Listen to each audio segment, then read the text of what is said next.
So here we have the Vauxhall Corsa on a 16 plate. I'm going to start off by showing you inside the boot, and then we'll hop in and run through some controls on the inside from there. As we approach the back of the car, you can see we have reversing sensors, plenty of boot space as well, along with that 60/40 split folding rear seat should you wish to increase it even further.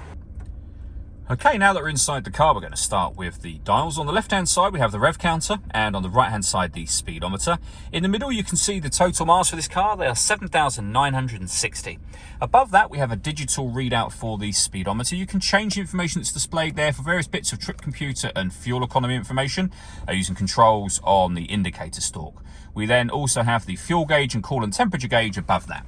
If we back out to the steering wheel, firstly, on the left-hand side, we have cruise control and speed limiter. And on the right-hand side, stereo and phone controls.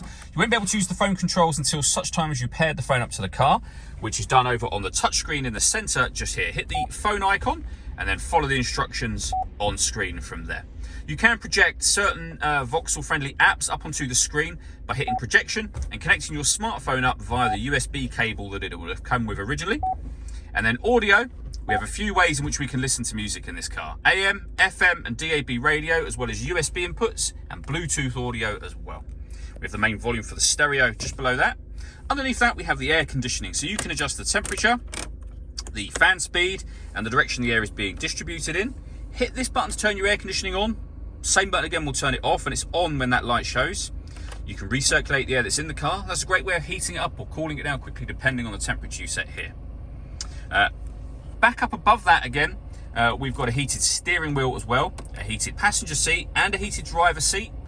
You can also turn on the city power steering to make the power steering extra light.